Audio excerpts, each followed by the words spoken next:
Welcome to the Unlocking Ability podcast. My name is Marie Devitt and I'm the Business Partnerships Manager in the Trinity Centre for People with Intellectual Disabilities in the School of Education, Trinity College, Dublin. In this podcast, I will be speaking to some of our TCPID graduates and their colleagues about their experiences of inclusive employment. Each episode will feature a different company, showcasing a wide variety of industries and of roles. These discussions will highlight the importance of true inclusion and belonging in the workplace and will showcase the profound impact upon everyone involved. Join us as we explore inclusive employment and listen to stories of real inclusion in action.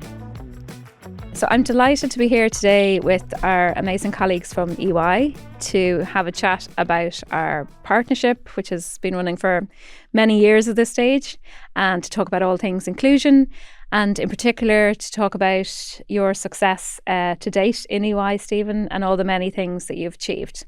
So I might start by asking you, Stephen, to tell us a little bit about yourself and your many achievements. Thanks for having me. My name is Stephen Ryan. I come from Laois and I'm been a member of Special Olympics for a number of years, which is one of my main interests that I have. Like I play bowling, soccer, athletics and basketball. I joined the Trinity program in 2019. Which was a day I would never forget. Would you like to tell people about your soccer team's success? Was it this year or last year? It happened last year and we got invited to a prestigious tournament in Barcelona. And we, the tournament was only for level 1s, grades 1 and 2s. Mm-hmm. And most of our team was made up of grade 3s, which was below the threshold for the actual teams there. Really? And we went in as severe underdogs and we managed to come out in third position. Fantastic. Well done. We need you on the Ireland team for the next leg. I know. You and Parrot. Yeah, exactly. And so you travelled to Barcelona with your team and how many matches did you play? First day we played 7 back-to-back matches for division. In one day? In one day. Oh my goodness. Okay.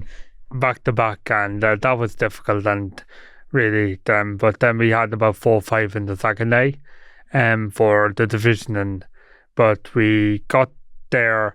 Nobody knew this team. Like, we were underdogs, severe underdogs. Even when we went up, nobody expected us to do what we did. Even the teams there didn't expect us to do what we did, and we got a standing ovation when we went up for the third position. That's incredible. From the teams who came first and second. That's incredible.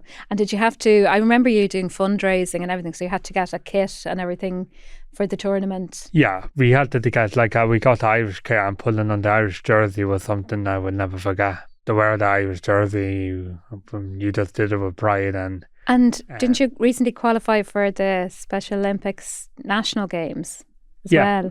I qualified and I got picked for soccer in the national games, which I'll be representing Leinster in June next year.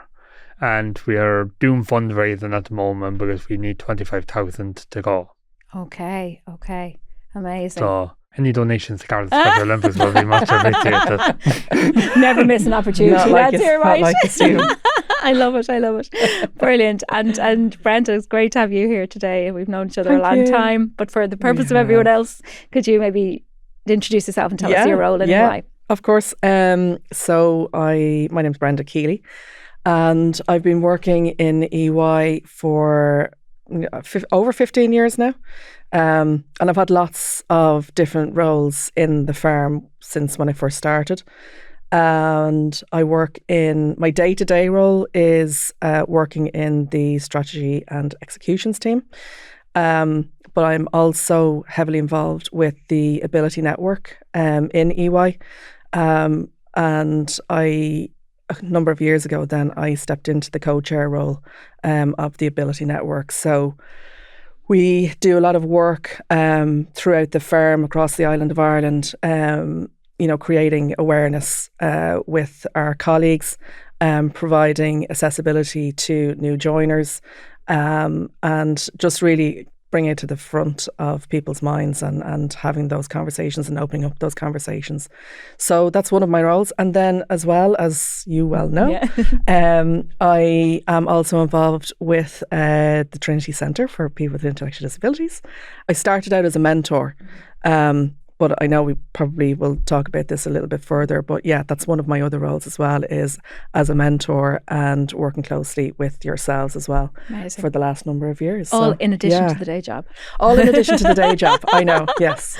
As if you had loads of time. Heavily emphasised. Yeah, exactly. And actually, why did you get involved originally in the Ability network and everything as well? Initially, it was when I started working with the new joiners who were graduates of the programme for TCPID. I think it was 20. I think maybe you were saying 2016, 2017. Yeah, late 16, early 17. We first partnered up with TCPID, and when we partnered up with Trinity, we had a few new joiners come into the firm. There was I suppose, kind of like a call out to people in the firm if anybody wanted to step up as being a mentor or a buddy to the new joiner. And I stepped into that role. So we had a new joiner join our team.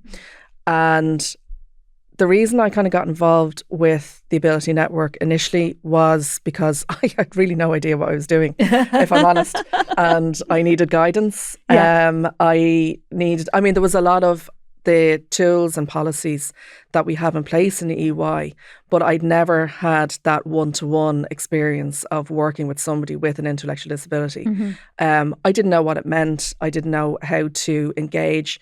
And lo and behold, when the new joiner started, I think both of us were just as nervous and just as fearful as each of us were. So that was my initial, I suppose, introduction to the Ability Network, and I was really kind of reaching out to the Ability Network to see if they could provide any guidance to me as to what do I do. Amazing. Yeah. And look at you now. And look at us now. Amazing. And Stephen, if I could just go back to when you first decided to come to Trinity College. So why initially did you decide to apply for the course in Trinity? I was on my own for 2 years without a job or education, which was a very lonely time in my life. And then my aunt, who actually works in Trinity College, kind of discovered and found out about this course that we did not know existed. And I was too late for the applications. So they allowed me in by my aunt collecting all the information, all the doctors. We were like rabbits going around collecting all this information. Doctor notes, evident, and gave them to my aunt that night, and she dropped it on the table the next morning of the course coordinator. And then the next day I got an interview for the course. I remember that interview because I interviewed you. I was glad I got into Trinity, but at the same token I was an hour and a half late because the train broke down that day. I know. Well, I think I remember it so distinctly because I remember, you poor thing, you were so stressed because it can't be helped when trains are late. But you came in and you were kind of stressed about being late, and, it didn't matter at all. And you just wowed us with your interview. You were incredible. And we were incredibly lucky to get you onto the course, I have to say. Thank you. And so during your time in Trinity, what was your favourite thing about being a Trinity College student?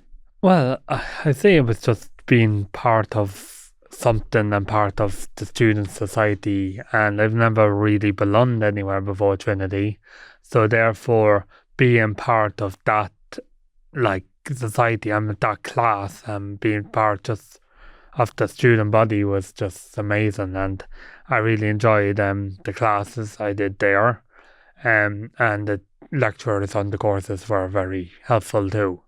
And what did you like most about the campus and everything? Well, I liked just the idea of going to the buttery, going to the restaurants in the campus, and then Also there was kind of a game room and stuff I'd like to go to there too. Cool. So which was upstairs in one of the places that I had a great just being part of the student And the social life side of it and and the everything. social, was I just noticed no one amazing. says the library when you say what was your favourite thing. I know, right? That's the first thing I would have mentioned. Absolutely. I recorded in my time in Trinity there. I recorded a video with a few of the graduates on inclusive belonging in the library. I remember that. Yeah. Yes. So that's still circling around. I've seen it Yeah. recently. Must take that in. Yeah. So Yeah. you were kind of showing other students, About tips for inclusiveness, using the yeah. library and that kind of thing. So I did it with a few of the class ahead of me. That's right. I was the only one out of my class doing it. But Amazing. And can you tell us what you have done since you finished in Trinity? well, from the course I got an internship in EY, Ernest & Young, and I got made permanent after 2 months. I know. After my 2 month and my 3 month internship, and from there just it keeps on getting kind of strength and strength, and I've been working in EY 7 years, I think 6 years in EY, and I'm loving every bit of it, and people have left during that time. I've had 4 mentors in the 6 years, but the people coming in are just as helpful. And it's amazing because, that's part of work is people move departments, move companies, and it's about getting used to working with other types of colleagues. Yeah. And you've had a lot of change, but you've been hugely successful. And on that being made permanent after 2 months, I mean, that's Has to be a record. outrageous. I think it is a record. And it just shows the belief that EY had in you from the minute you started there, and how professional you were. So, I mean, it's a real credit to you for achieving that. Can you tell me maybe, tell other people about the type of work that you do in EY? So what would your day be? My day will be on a Tuesday, or on a Thursday, for instance, I pull my boss's book of business, which is his list of clients. He will look through it with me, and any one he thinks needs to be built now, he will get me to email the manager of that client to build that client, to start billing. Fantastic. So I do that every Thursday, and I go through it once a week with him. And then on Tuesday, I pull reports for the department too. So they're kind of like databases for all the information where people need to do their jobs. So you'd pull that from the database on the computer. So quite technical kind of things that you're working on. And the emails that you send out then is, there'd be a template for that you kind of work towards. No, like Jane, one of my colleagues, and she gave me kind of a template, and then I kind of copy and paste, but change the dates of the stuff on it to send out. Fantastic. So Fantastic. Can you tell us about how your colleagues, especially our Brenda, how your colleagues support you in your work? Brenda's been very good to me. He's trying to be coy here. Yeah. So we don't actually work Together. very closely together, but I'm very good to him. Exactly. I'm joking. My boss, Aidan Walsh, Yeah. he's very, very good to me in ways that kind of hard to believe. Like, he always allows me anything to do with the Trinity TCPID.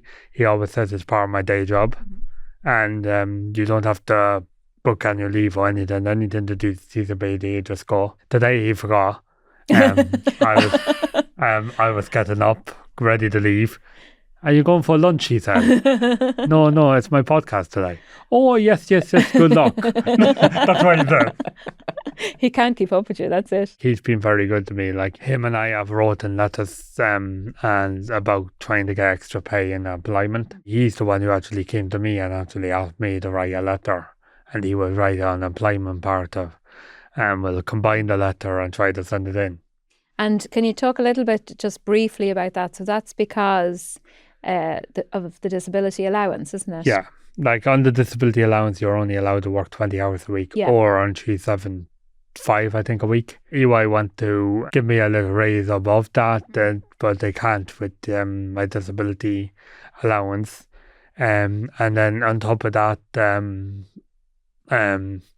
I'm under the threshold, but on top of that, there's I lost my medical card, and I haven't been able to get it back to this day. So there's other concerns, I suppose, with inclusive employment that on a wider scale, that, it's not for today, I suppose we can't solve it, but that there are other things that need to be considered about making sure that benefits aren't affected, really, isn't it? Yeah, things do have to change. I'm not going in detail, but Ireland do have the lowest rate of people employed with disabilities in the whole of Europe.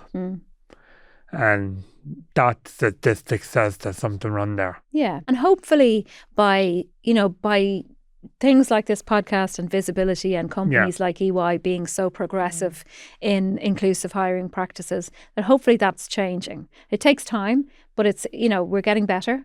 I think as a nation. So, we have a long way to go, but, it is getting better. Yeah. I hope. Yeah. So what's your favourite thing about working in EY? The favourite thing about working in EY is that I belong to a team. Yes.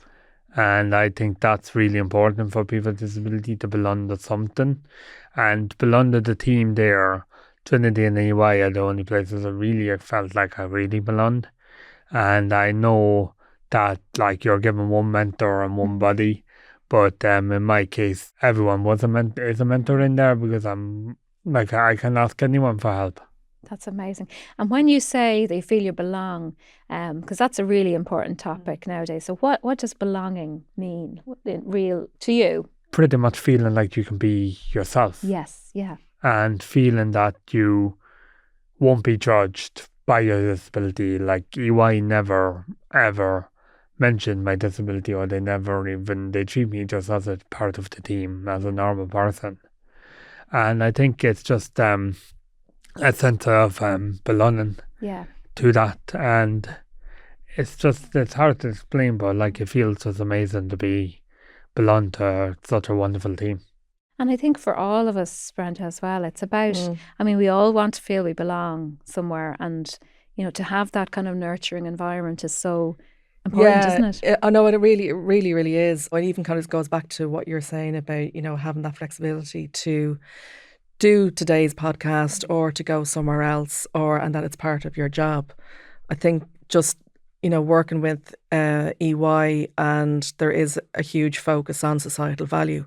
There is a huge focus on offering employment to everybody. Yeah. And everybody really wants to work. Everybody wants to earn a wage. Everybody wants to be part of, meaningful employment. And like you said, Stephen, not to be judged when you walk through the door of, oh, well, hang on, what can this person not do? Who wants to walk through the door and have that focus on them as to what they can't do, rather than what positives and what benefits they are bringing into a company? So really that it's hugely important. And Stephen, like you said, I would hope that most people that come through the door in EY, whatever background they have, or whatever community they belong to, or that they're all part of our community. It's really, I think, opened up conversations with colleagues, with clients, that we're able to have those conversations. That's really kind of always what we wanted to be able to do, was to offer that employment, that meaningful employment, but also open up the conversation so that potentially you can build this force of, having those conversations with the people who are making the changes or responsible for making those changes, whether that be in EY or other companies or government or whoever it might be, or, it's about opening up the conversation. But yeah, belonging is a huge part. And I think the great thing is that, all of us here today and in Trinity and in EY and everything as well, we always focus on ability rather than disability. Absolutely. And, focus on the strengths and the fully rounded person that's going into a company, and, the Man United supporter rather than... Oh my goodness. That's almost unforgivable sometimes as well with some colleagues, isn't it, Stephen? Yeah, that's a problem in society this day and age, that people are too focused on disability, not the ability of people. Yeah. And that's a big thing. Like people say, you can't do this rather than you can do this, but with just a little extra support. And that's the key message, I think. If there's anything that we want to get out of, our collaboration with businesses on the visibility, it's about that. It's about how can we help to allow people to achieve their goals and to be the best they can be. And I mean, I might come to you, Brenda, on the amazing amount of graduates that we have working in EY, TCPID graduates. I think we're in 7 now. We are 7. And other additional internships we've had. What have they all brought to EY? We've kind of had one per year, I think, is the way it's it seems to have worked out like that, which wasn't the plan, but it seems to have worked out like that. I mean, everybody brings something different to the table. Everybody brings something that they can contribute to the team. I mean, we started out initially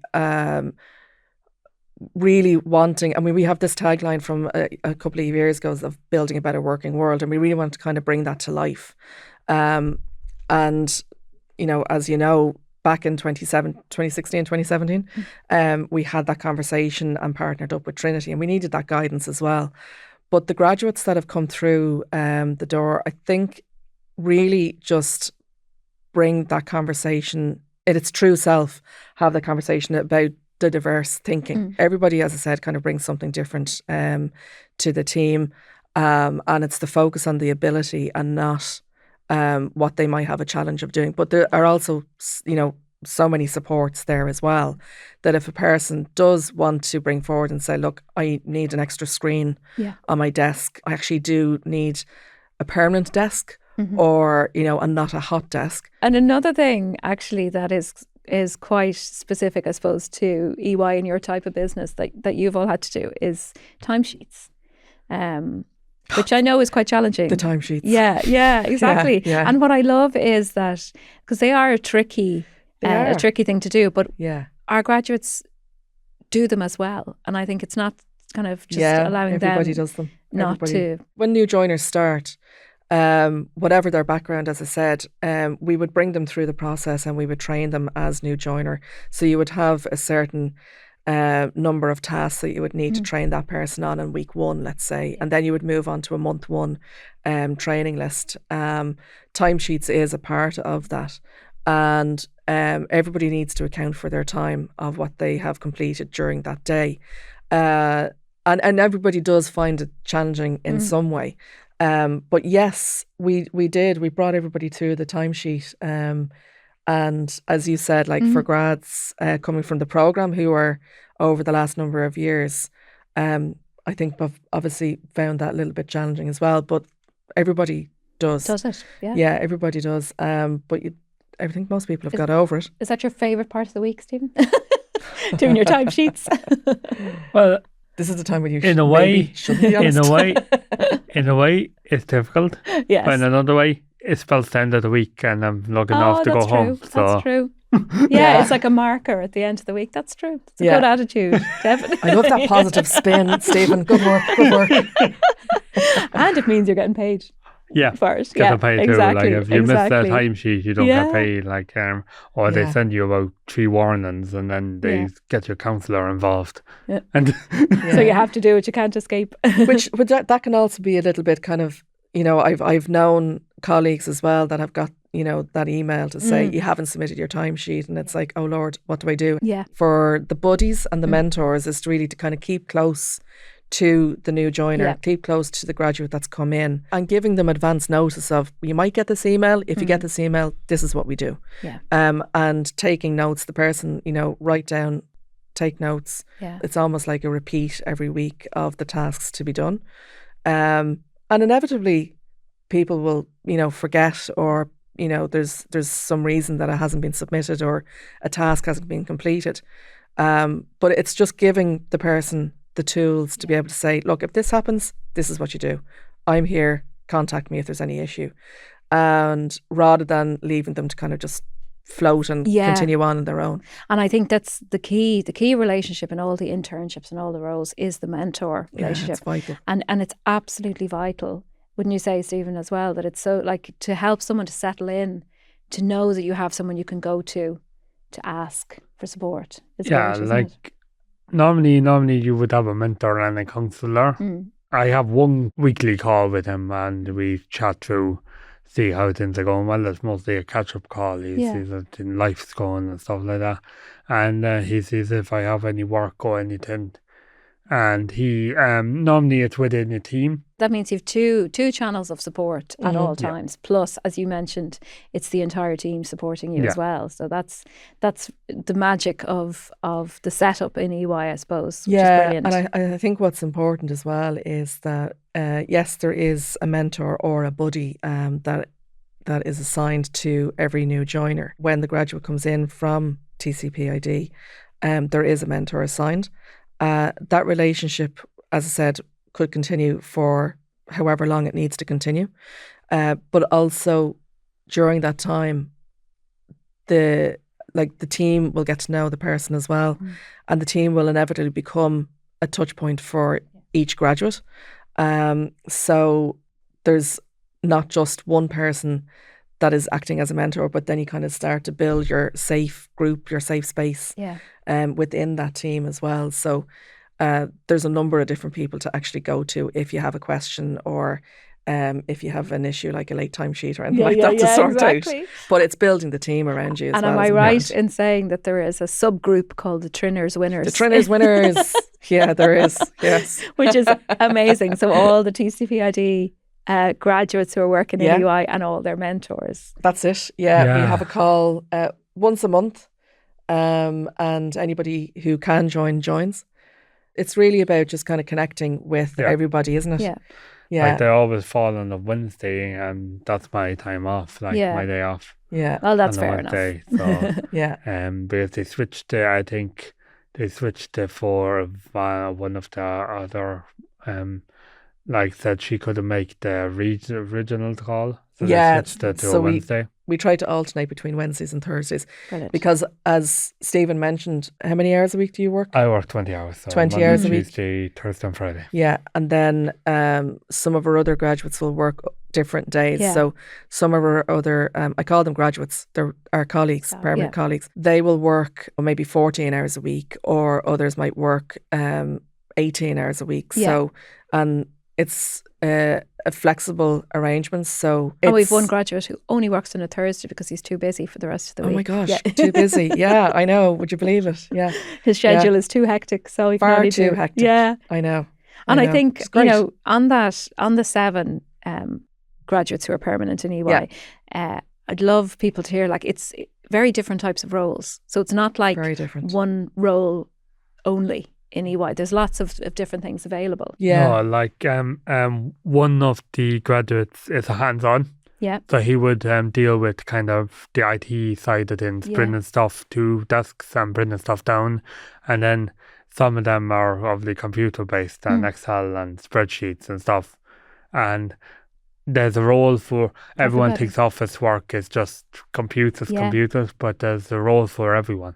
And I think that's the really key message as well, that just because a company does a specific type of thing and people would assume, for example, a law firm might be lawyers but there's within every company, there's every type of role available. There really is. I think what really works well with the partnership between Trinity and ourselves, and I know other business partners as well, is that because you work so closely with the students when they're going through the programme, you get to know their likes, their dislikes, what their, dream office job is or their dream manufacturing job is or whatever the role might be. And because you know the partners so well, you're able to place them in or ask, at least, is there a role available within the firm that might suit the person's interests. And we've found that that's worked really, really well. Yeah. Obviously, you want to do a job that does interest you. Yeah. You want to have that job as to mean something to you. And you want to feel good when you earn that wage. So, there's no point in coming into a role just for the sake of coming into the role. And it also has to work for the business as well. It's not just about creating the role for the sake of creating it.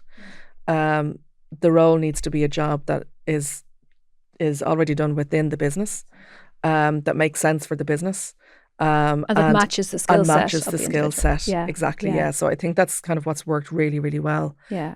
For the partnership. Our whole ethos, I suppose, in TCPID is that we want our students and our graduates to develop their own voice and to have choices in life and to decide for themselves. So we don't decide, this is the type of job for you. It evolves based on what we learn about all our students and our graduates. And yeah, like you said, we have 7 permanent employees that have come from the programme.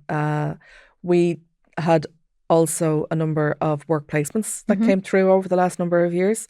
Some of those work placements have decided to move on to other roles outside of EY with other business partners. Some may not have suited the role that we had for them, but now know that having gone through the role. So it's never a waste of time. It's never for anybody, for the individual, for the firm. But it's a really good way of being able to, understand whether that person is interested in the role or not. And sometimes they're not. And sometimes they realise, actually, I don't want to, this is not what I want to do. Yeah. And you kind of go, okay, that's fine. That's really fine. But also from a firm side as well, from a company side and a business partner side as well. If it's not working out, it's not working out. We would always try to make it work for both sides and have a conversation. And again, that's really such a benefit to have that conversation with Trinity and yourself. And I think and the team. The thing is that a lot of times it'll be somebody's very first job and very first experience being in an office, and there's no way of knowing what you like until you try it. And I think that's the beauty of it, isn't it? I mean, in your case, Stephen, you loved it from day one, so it worked out so well, and it was the perfect match. Yeah, Trinity matched me with the perfect place. That I never anticipated. I never even thought about working in an office before I went in there. But it's because I never experienced it before. Exactly, yeah. And the experience is everything. And when you experience something and you know it's not right for you, then it's never a dull moment. At least you've tried it. At least you've tried it, exactly. Yeah. And I forgot to ask you earlier, do you remember when you were offered the permanent so quickly? How did that make you feel? It made me feel just like butterflies in my stomach, really. Like I never anticipated to be made permanent in a place like Ernest & Young and EY. And it happened on my birthday. So they all kind of like joked around when they were making me permanent. They brought their notebooks into the room and they said, "Where's your notebook? We're bringing you in for a meeting here." And then they told me, and they booked it for half an hour. Yeah. They took them a couple of minutes to tell me the news, but the rest of the time was to ring people to tell them the good news. And I was one of those people who got a call, and it made my whole week. And it was I amazing. remember what you said. What did I say? Are you sure? Are you sure? Are you sure it's not an extension? Well, it was just so quick. I was a bit gobsmacked. I couldn't believe it. But it was the best news ever. You told me a couple of weeks before that. I said, they'll probably extend you. They won't make you permanent. That's what I thought. Yeah, exactly. Exactly. They jumped straight in. They didn't want to lose you. That's the thing.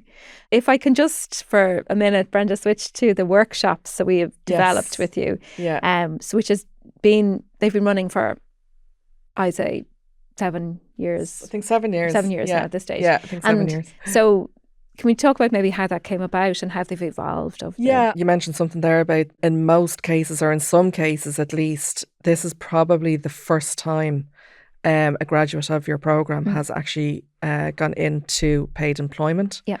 And when we first mentored, when we first went into the mentoring with the first graduate, there were a couple of gaps that we found potentially that could, as a firm, we kind of thought, well, what can we do about this? There must be something that we can try and help to get people over the line.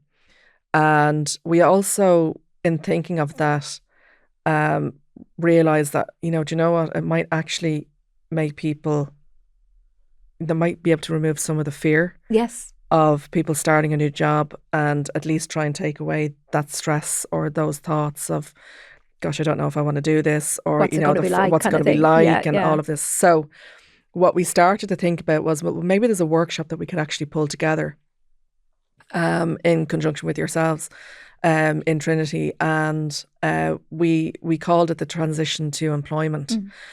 So the intention was to, I suppose, kind of fill in that gap of where the students came to the end of their second year, and just before they would start into their work placement. So is it around April, the end of April, beginning of May, Beginning of May, where they yeah. finish their exams? Yeah.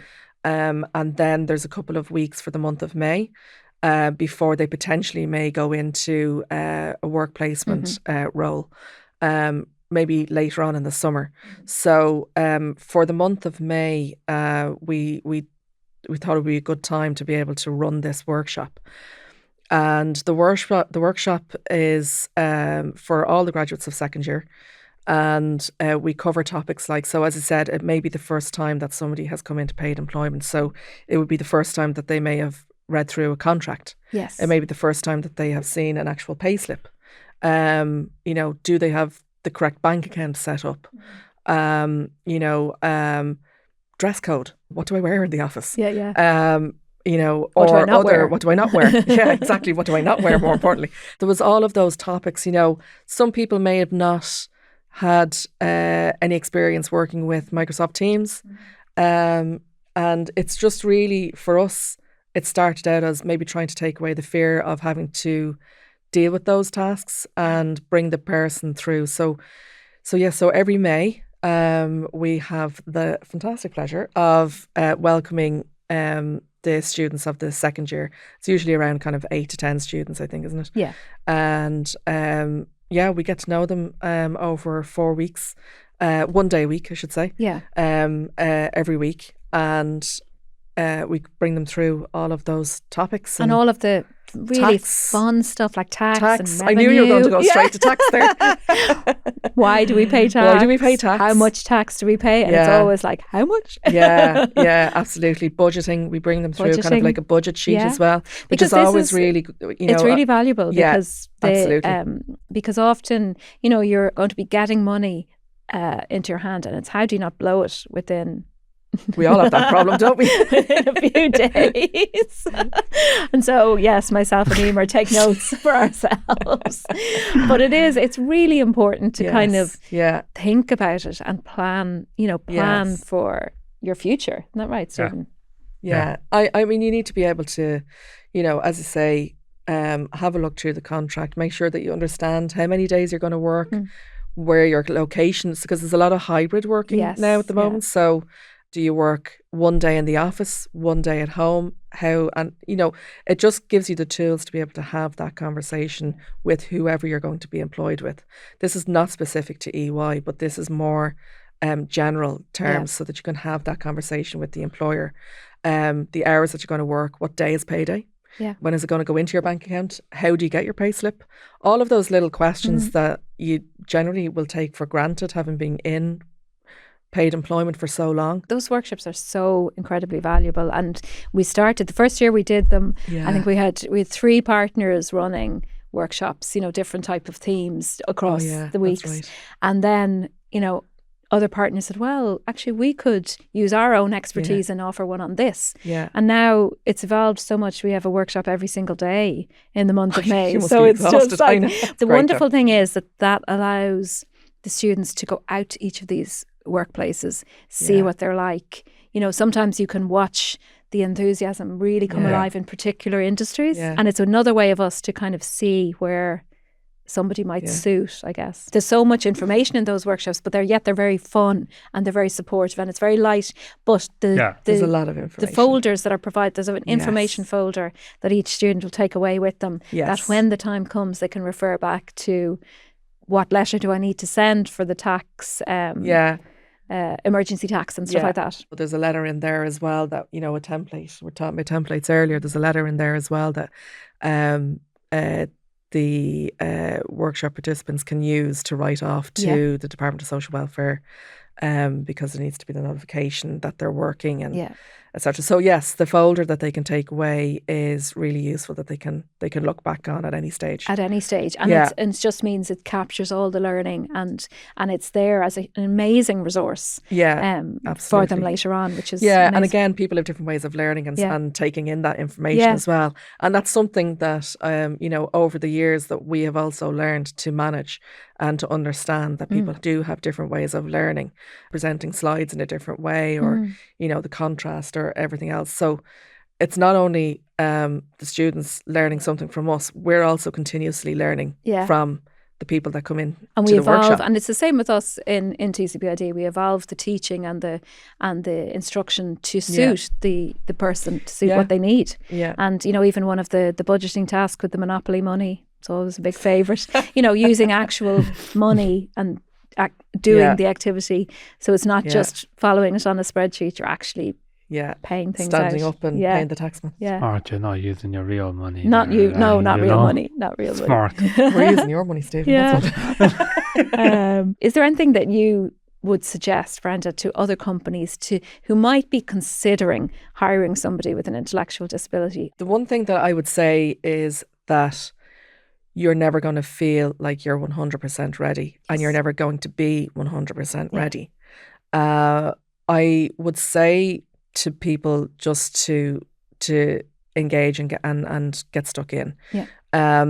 There's always going to be something that you'll need to change, and you will make mistakes, and you will very quickly be corrected on those mistakes, and rightly so. But it opens up the conversation. It makes you make and have that conversation.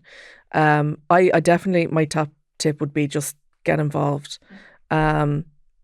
It's only been a massive positive for our firm.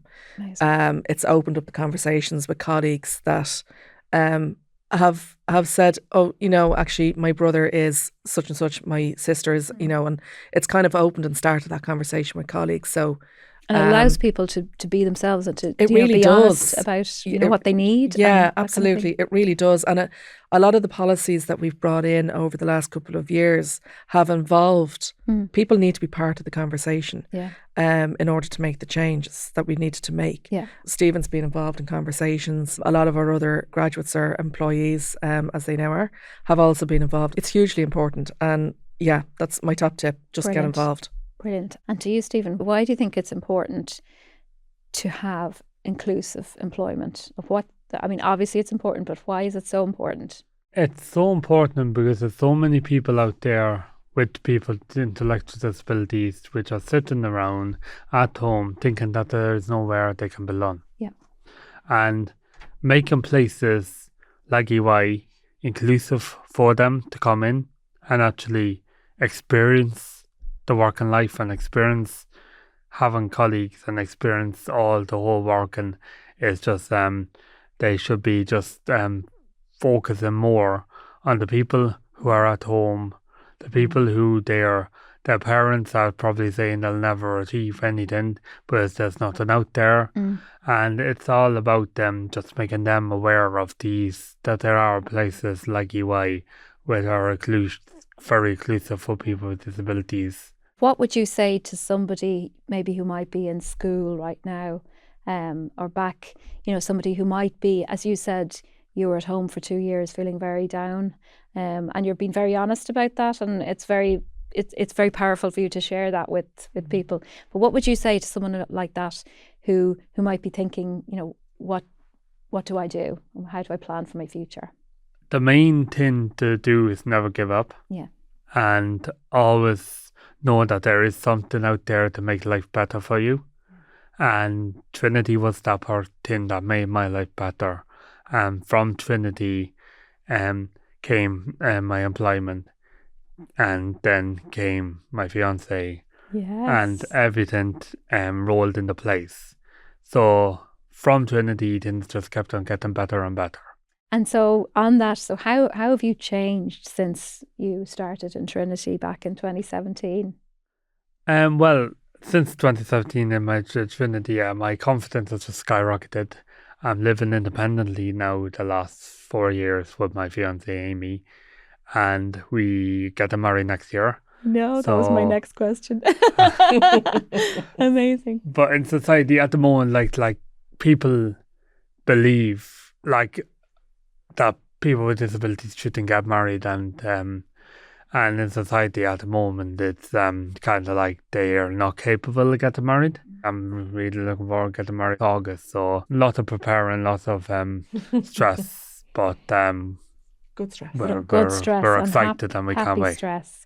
That whole thing of you getting engaged and everything is such a, it's a real sign that things are just getting better and better every day for you. Things just kept on getting better. Like, she's just proved my life. My confidence is skyrocketed because I have her. Oh, So I mean, that's such beautiful. a beautiful way to end our conversation. As I say, we could talk all day, and we do normally. Yeah.